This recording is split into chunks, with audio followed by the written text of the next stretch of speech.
مؤمنانو ته الله سبحانه وتعالی فرمایي چې ای مؤمنانو ستاسې مالونه ستاسې اولادونه دا تاسې د الله نه او د الله د یاد نه او د الله د احکامو نه غافل نه کړي. یا ایها الذین آمنوا لا تلهکم اموالکم ولا اولادکم عن ذکر الله. و بیا الله فرمایي ومن یفعل ذلک، کوم کس چې دا کار وکړ یعنی د دې اولاد د وجې نه او د دې مال د وجې نه دی د الله نه غافله شو، د الله د احکامو نه غافله شو، نو الله سبحانه وتعالی فرمایي فاولئک هم الخاسرون. دا انسان په تاوان کې دی، دې تاوانین دي دا خلک په تاوان کې پراته دي. یو بل آیت چې الله فرمایي انما اموالکم و اولادکم فتنه، و ستاسو مالونه او ستاسو اولادونه دا ستاسو دپاره یو ازموینه ده، یو ازمایش دی، یو امتحان دی. نو دا اولادونه ستاسې او دا مالونه ستاسې د دې په وجه باندې تاسو د الله او د الله د احکامو نه غافله نه شئ. بیا زما عزتمندو زموږ موضوع اغنن په دې خبره باندې ده چې د لقمان حکیم صاحب نصایح مخکې دا موږ بیان کړي دي، لیکن بعضې شیان چې فایدهمند وي انسان چې زموږ په میاشت کې مې یو کرت بیان کړي نو ښه ځکه انسان ته توجه برابرې شي. د لقمان حکیم صاحب نصیحتونه یا وصیحتونه چې د خپل بچي ته یې کړي دي ډېر فایدهمند او ناشنا نصیحتونه دي چې انسان ورته متوجه شي. او دا د لقمان حکیم صاحب دا نصیحتونه یا وصیتونه دا فقط د هغه د بچي سره خاص نه دي چې دا نصیحتونه فقط د لقمان حکیم د خپل بچي ته کړي او نور زما سره څه کار نشته، نه، بلکې دا نصیحتونه د هر مسلمان ته کېږي، هر مسلمان ما تا ته دا نصیحتونه کېږي کوم چې لقمان حکیم د خپل بچي ته کړي دي. ولې ځکه چې الله سبحانه وتعالی دا نصیحتونه په د قرآن عظیم شان کې رانقل کړل. دا د چا لپاره؟ دا د مؤمنانو لپاره. او ولې الله سبحانه وتعالی د لقمان حکیم نصیحتونه په د قرآن کې رانقل کړل؟ وجه دا ده چې دا نصیحتونه دا ډېر قیمتي وصیتونه دي، نو الله سبحانه وتعالی په قرآن عظیم شان کې رانقل کړل. او په دې نصیحتونو کې یوه فایده دا ده چې موږ تاسو ته به دا معلومات وشي چې اولاد ته څنګه نصیحت کول پکار دي چې په هغه باندې اثر وکړي، اولاد ته به تربیت څنګه ورکوو. نو د دې نصیحتونو نه دا فایده موږ تاسو ته رامعلومیږي. بیا د دې نصیحتونو په باره کې رسول الله صلی الله علیه وسلم داسې فرمایي ابغض الكلام الى الله يقول رجل لرجل اتقوا الله فيقول عليك نفسك. واذا الله سبحانه وتعالی په تمام خبرو کې دا یوه خبره ډېره ناپسندیده ده او دا ورته ډېره ناخوښه ده او د الله سبحانه وتعالی هغه خبره بدې شي، خوښه نه ده. هغه کومه خبره؟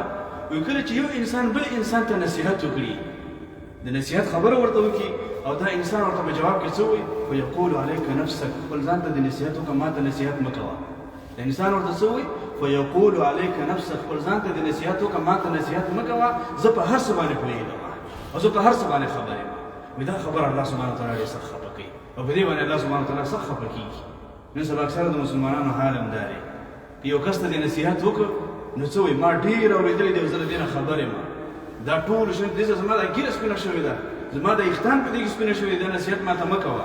نو بیا چې ډېر دې ورته ویل نو بیا څه وایي؟ ته زما خبر کې څه ملې؟ ستا خپل خبر دی او زما خپل خبر دی، نصیحت نه اوري. الله سبحانه وتعالی په دې باندې ډېر سخت خفه کېږي چې کله تا ته یو څوک نصیحت کوي او ته ورته توجه ونه کړي او د هغه نصیحت دا وغورځوي.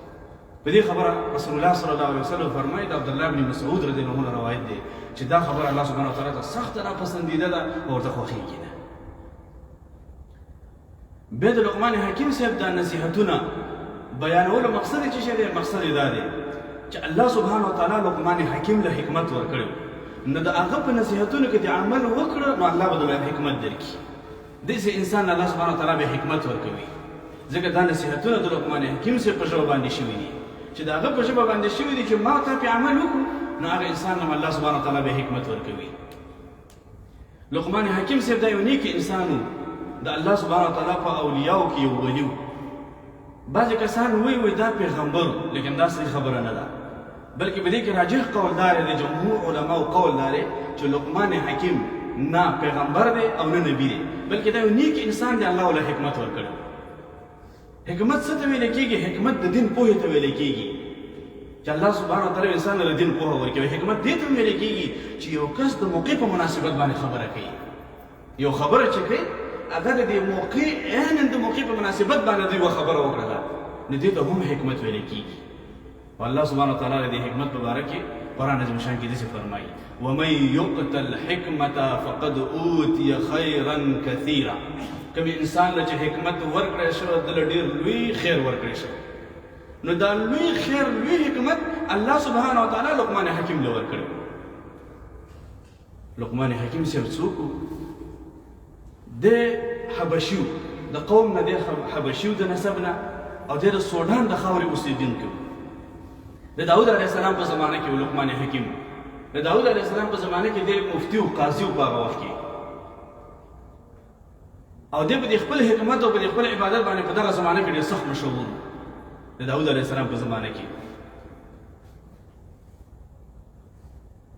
او موږ تاسو یو اصطلاح ده وایي د وهم علاج لقمان حکیم سره نشته وایي د وهم علاج لقمان حکیم سره نشته نو داسې د اصطلاحګانې او محاورې هم مشهورې دي په دې کې د لقمان حکیم صاحب یو صفت دا چې قلیل الکلام و ده به دا خبرې ډېرې کمې کولې قلیل الکلام خبرې به یې کمې کولې او تدبر به ډېر زیات کوو حدیث کې راځي چې خبرې به یې کمې کولې او تدبر به یې زیات کوو اورېدل به یې ډېر زیات و اورېدل به یې زیات و خپله به یې خبرې کمې کولې او تدبر به یې زیات کوو او دا د حکمت والا انسان دی چې خپله خبرې کمې کوي اوري زیاتې او تدبر ډېر کوي ځکه عربي کې یو محاوره ده واذا اتم العقل نقص الکلام وکله چې انسان عقل پوره شوی د هغه خبرې به یې کمې شي خبرې هغه انسان به یې کمې کوي او چې خبره کوي د فایدې خبره کوي د مطلب خبره کوي لقمان حکیم صاحب له الله سبحانه وتعالی ډېر لوی مقام ورکړی ولې ولې الله مقام ورکړی ځکه چې د ده نصیحتونه الله سبحانه وتعالی په دې قرآن عظیم شان کې رانقل کړی الله سبحانه وتعالی د دې لقمان حکیم صاحب په نوم باندې په قرآن عظیم شان کې سورت نازل کړی سورت لقمان په 21مه سپاره کې دی او تر قیامته پورې به دا سورت لوستل کېږي په دې سورت کې هغه نصیحتونه دي کوم چې لقمان حکیم صاحب د خپل بچي ته کړي د هغه نصیحتونه په دې کې موجود دي د لقمان حکیم صاحب څه نصیحتونه په قرآن عظیم شان کې راغلي دي څه نصیحتونه په حدیثو کې راغلي دي څه سیرت په کتابونو کې موجود دي امام ابن جریر رحمه الله هغه د لقمان حکیم صاحب په باره کې داسې فرمایي وی لقمان حکیم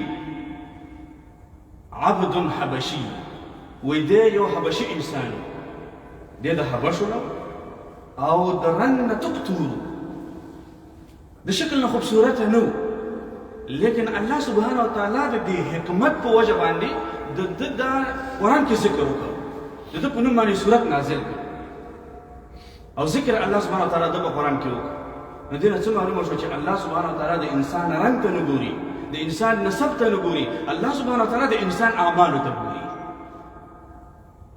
په دې دنیا کې ډېر خوبصورته خلک راغلي د حسن او د جمال والا او ډېر د نسب والا راغلي لیکن الله سبحانه وتعالی د هغې بدي په قرآن کې اعمال سم نو الله سبحانه وتعالی په قرآن کې بدي بیان کړې ده دغه خلک د هغې نه یو ابولهب دا د رسول الله صلی الله علیه وسلم کاکا دی د قریشو د نسب نه دی او حسن او جمال یې دومره دی چې هغه ته به ابولهب ویلې د شغلو والا دومره حسن او جمال له الله ورکړی بهترین نسب د رسول الله صلی الله علیه وسلم کاکا او د حسن او د جمال والا لیکن اعمال سم نو الله سبحانه وتعالی قرآن کې بدی بیان کړله سیو فرمایل تبت یدا ابي لهب وتب مات دي شي دواړه لاسونه د ابي لهب هلاک دي شي دواړه لاسونه د ابي لهب الله بدی بیان کړ په قرآن کې او د هغې په مقابل کې وګوره سیدنا بلال حبشي رضی الله تعالی عنه الله سبحانه وتعالی مؤذن اسلام مقرر کړ الله ول عزت او مقام او مرتبه ورکړه د هغې په مقابل کې لقمان حکیم ته وګوره د یو حبشي انسان دی او پیشه د ده چې و نجارو ده نجاري کوله او د بل یو کس سره هغه سره به کار کو و یو ورځ هغه ته د خپل صاحب کار ورته داسې ویلې ته زموږ دپاره یو پسه ذبح کړه پسه ذبح کړه کله چې پسه ذبح کړه نو بیا یې ده ته وویلې چې ده د دې مال نه د دې پسه نه داسې یو اعزاره واخله چې ډېره خوندوره وي مزهداره وي چې هغه موږ پخه کړو بعضې خلک په دې حیواناتو کې یو ځای خوښېږي چې دا موږ دپاره دغه کړي ویل دې نه یو خاص اندام راواخله چې موږ یې هغه ځان له پخه کړو چې تا ته خلک یږي او لذیذ وي مزېدار وي هغه چې شي راواغستل هغه یو دا زړه راویست او یو یې دا ژبه راویست او دې ورته کېښودله ویلې دا دواړه وخورې دا ډېر مزېدار دي دا پاخه کړي بل وخت چې بیا یو څه وخت تېر شو نه هغې بیا لقمان حکیم صاحب ته وویلې چې ته زموږ دپاره یو پسه ذبح کړه چې پسې ذبح کړه بیا یې درته ویلې چې اوس داسې یو شی راوباسه چې تا ته مزه نه درکوي نو دی راولګېده بیا یې دغه راواغسته ژبه او هغه زړه یې راواغسته ویل دا پاخه کوي دا ډېر بد شی نه دي ویلو دا ماته مزه نه راکوي هغه ورته ویل ولې هر ځل په زړه او په ژبه باندې ته دې ته زیاته ترجیح ورکوي د دې وجه څه ده لقمان حکیم صاحب ورته وفرمایل چې په دې کې مې تاسو ته یو نصیحت کوو ځکه هغه د حکمت والا و د هغه په یو هر کار کې یو نصیحت و نو تاسو ته مې یو نصیحت کوو نصیحت دا و کله چې د انسان ژبه او زړه دا صحیح شو نو د دې نه په دنیا کې بل لذیذ او مزیدار او ښه شی نشته دی او کله چې د انسان دا ژبه او دا زړه دا خراب شو په دنیا کې د دې نه بل بیکاره او تلخ شی نشته دی تلخ شی او بیکاره بد څیز د دې نه بل نشته دی او دا چې خوش و د دې نه بل ښه شی نشته دی ځکه حکمت والا په هر کار کې د هغې یو نصیحت و نو نصیحت یې دی ورکړ او دا حقیقت دی چې زړه دا د دې تمام جسم بادشاه دی چې زړه امر ونه کړي انسان هېڅ هم نشي کولی کله چې زړه امر وکړي نو انسان بیا هر څه کوي دا ژبه چې دا د زړه ترجمانه ده د دې قلب د دې ترجمانه ده زړه ژبې ته امر کوي نو بیا ژبه حرکت کوي دې د وجې نه موږ تاسو څه ویو چې د ایمان دپاره څه شی ضروري دي اقرار باللسان وتصدیق بالقلب په ژبه باندې اقرار او تصدیق د زړه که انسان په ژبه باندې اقرار وکړي او تصدیق د زړه نه وي نو ایمان نشو تصدیق بالقلب اقرار باللسان وتصدیق بالقلب دا دواړه لازم ملزوم دي لقمان حکیم صاحب د خپل بچي ته نصیحتونه کول دا په څنګه انداز کې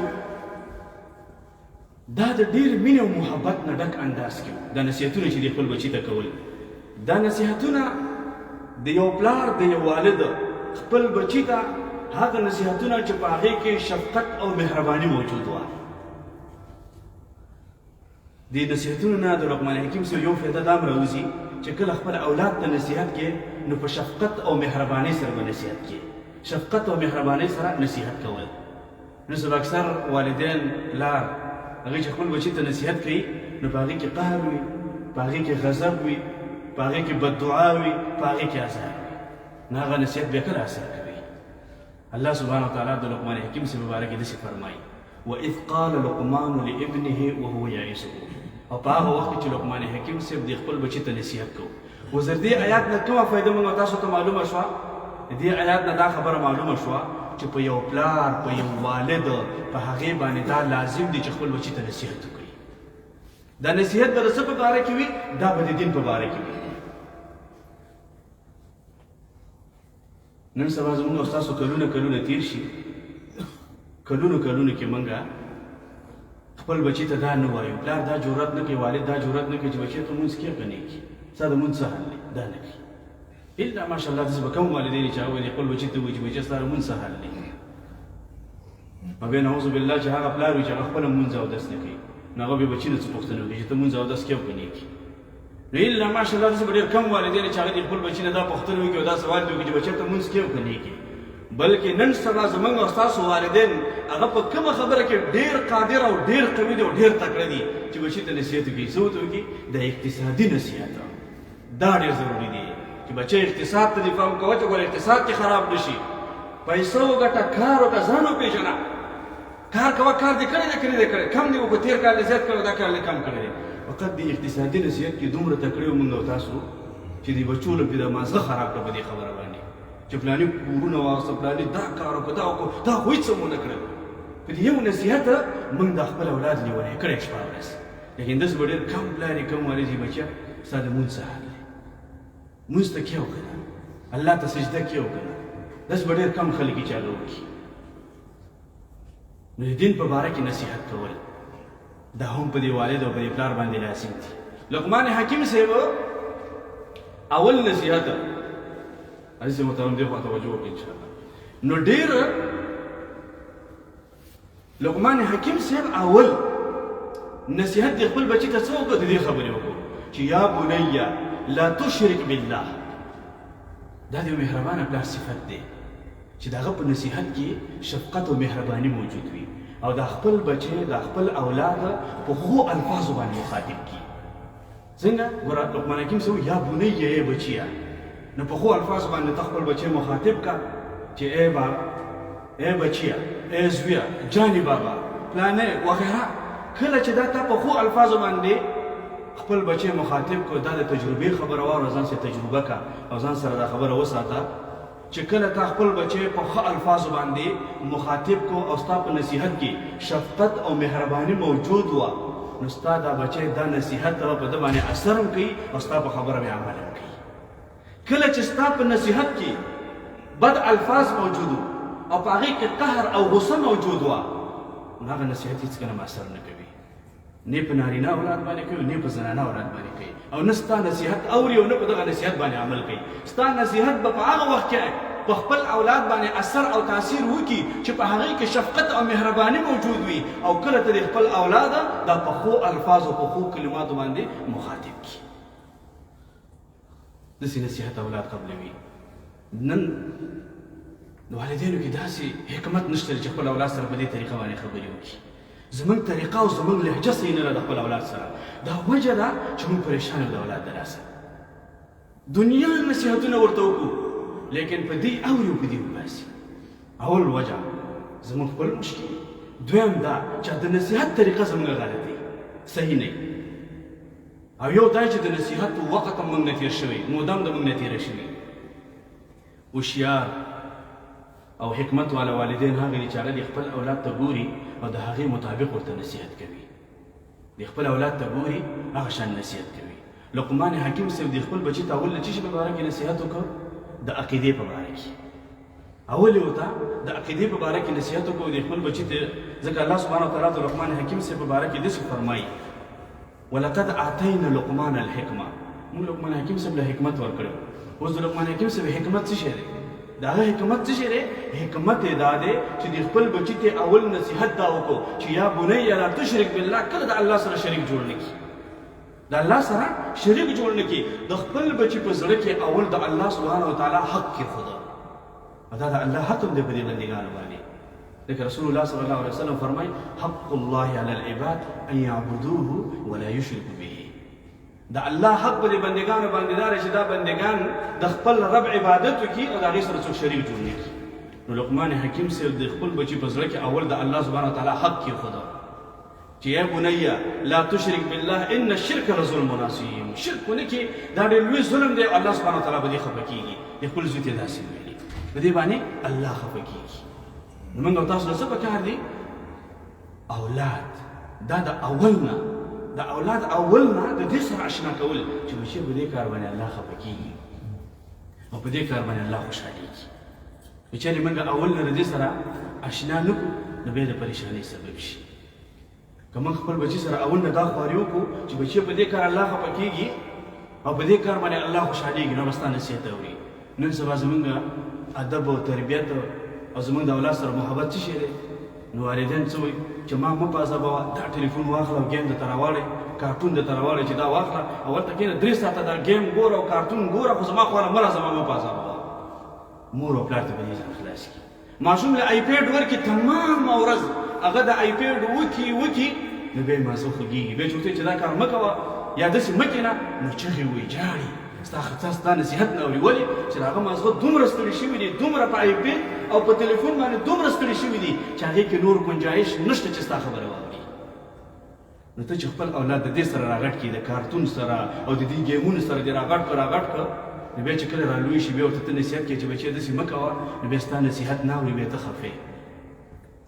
ته خفې ستا نصیحت نه مني. ولې چې تا اول نه هغه ته ترتیب جوړ نه کړه بنیاد دې ونه کېنښوده چې د هر شي دپاره به یو سرحد وي بچیه.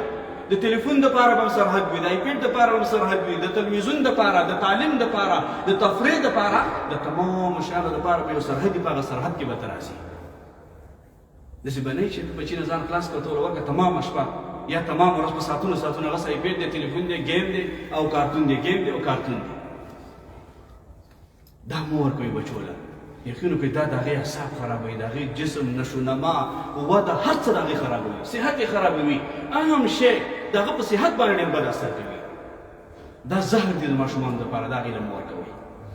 چا چې دا شیونه جوړ کړي دی بیل ګیټس تاسو به نوم اورېدلي هغه بله ورځ د هغه خبره ما وکتله په نیوز کې همدا خبره کړې وه چې خپل بچي د تلیفون نه ډېر لرې وساتئ. ماشومانو له مه ورکوئ. تر دومره کلونو پورې هغه حد یې ښودلی دی چې ماشومان بیخي د دې نه لرې وساتئ. ځکه چې هغې سره هغه تجربه نشته دی، هغه تجربه نشته چې دې استعمال څنګه وکړي. نو بیا موږ او تاسو خفه یو چې کله هغې نصیحت نه قبلوي. لقمان حکیم صاحب د خپل بچي ته ویل چې یا بنیه لا تشرک بالله، د الله سره شرک مه کوه، شرک ډېر لوی ظلم دی او الله پرې خفه کېږي. الله سبحانه وتعالی قرآن کې فرمایي الذين آمنوا ولم يلبسوا إيمانا بظلمهم أولئك هم الأمن وهم مهتدون. الله سبحانه وتعالی فرمایي هغه څوک چې ایمان یې راوړو په د خپل ایمان یې خراب نه کړ. ایمان په څه سره خرابېږي؟ په ظلم سره. خپل ایمان یې په ظلم باندې خراب نه کړ. اولئک لهم الامن، الله به ده کې امن راولي، ده په کور کې به امني، ده په ژوند کې به امني. وهم مهتدون، الله به ده ته هدایت وکړي. نو صحابه کرام عرض وکړو کله چې دا آیات نازل شو، نو ویل یا رسول الله موږ کې هر انسان یو څه نه څه ظلم خو موږ نه شوی دی، یو لږ اندازه کې ظلم شوی دی. آیا د دې ظلم په وجه باندې زموږ د ایمان خرابېږي؟ زموږ د ایمان به خراب شي؟ رسول الله صلی الله علیه وسلم وفرمایل نه، بلکې دا کوم ظلم دی؟ انما هو کما قال لقمان لابنه، دا هغه ظلم دی کوم چې لقمان حکیم دی خپل بچي ته بیان کړی چې ای بچي د الله سره شرک ونه کړي. ان الشرک لظلم عظیم، دا شرک یو ډېر لوی ظلم دی د الله په نس. الله په دې باندې ډېر زیات خفه کېږي. او دا د الله حق دی چې موږ هر عبادت د الله لپاره وکړو، په هغې کې شرک نه وي. د شرک بې اقسام دي. یو قسم یې دا ریاکاري، شو کول، خپل اعمال شو کول، دې ته ریاکاري وایي. نو دا هم په شرک کې حسابېږي. کله چې ستا هر عمل لله فی الله د الله دپاره او خالص د الله رضا د مقصد و، نو هغې ته توحید ویل کېږي. کله چې ستا د توحید سره محبت پیدا شو، نو الله سبحانه وتعالی بیا تا سره محبت کوي. یو صحابي و، هغه ته تمام قرآن په حفظ سره یاد و، لیکن هر کله چې به هغه لمونځ کوو، امام و دی، نو ده چې به لمونځ کوو، ده پکې سورت اخلاص وی، قل هو الله احد قل له هو الله احد، یو سورت یې پکې وی. هغې کې اصحاب کرام ته دا ډېره ناشنا ښکاره شو چې د قرآن کې نور هم ډېر سورتونه دي او دې پکې همیشه سورت اخلاص وی، قل هو الله احد او قل هو الله احد. لاړ رسول الله صلی الله علیه وسلم ته د هغه شکایت وکړو چې دا صحابي چې کله موږ له جماعت راکوي دا یو سورت اخلاص پکې وی، قل هو الله احد، نور پکې نه وی. رسول الله صلی الله علیه وسلم هغې ته وفرمایل چې تاسو د هغه نه پوښتنه وکړئ چې ته پکې ولې دا سورت اخلاص وی. هغې راغله هغه صحابي ته ویلې ویل ته پکې ولې دا سورت اخلاص وی، نور سورتونه پکې نه وی. ویل زه پکې دا ځکه ویم چې په دې کې د الله د وحدانیت صفات دي. الله سبحانه وتعالی خپل تعارف په دې صورت کې کړی، ځکه یهود راغلي رسول الله صلی الله علیه وسلم ته ویلې چې ستا رب څنګه دی، موږ ته یې وویل. نو الله سبحانه وتعالی خپل تعارف وکړو، ویل چې قل هو الله احد، الله احد، الله یو دی، الله الصمد، الله بې نیازه دی. نو په دې کې د الله سبحانه وتعالی تعارف دی، وحدانیت دی. نو هغه صحابي ویل چې په دې صورت کې توحید دی او د توحید د وجې نه زما دې صورت سره محبت دی، د دې د وجې نه زه دا صورت وایم، د دغه محبت د وجې نه دا صورت وایم، دې مقصد نه. رسول الله صلی الله علیه وسلم چې کله خبر شو هغه ته ویل چې ته د توحید د وجې نه دې صورت سره محبت کوې. نو دې صحابي ته ویل چې الله سبحانه وتعالی همدومره محبت تا سره کوي، څومره محبت چې ته دې صورت سره کوې، هم په دومره اندازه باندې رب العالمین د تا سره محبت کوي. نو ځان کې د توحید صفات راوستل او خپل اولاد ته دا نصیحتونه بیانول. وخت هم دی انشاءالله تعالی د دې نصیحتونو دویمه برخه به انشاءالله تعالی په آینده جمعه کې بیان. واخر دعوانا الحمد لله رب العالمين. الحمد لله رب العالمين.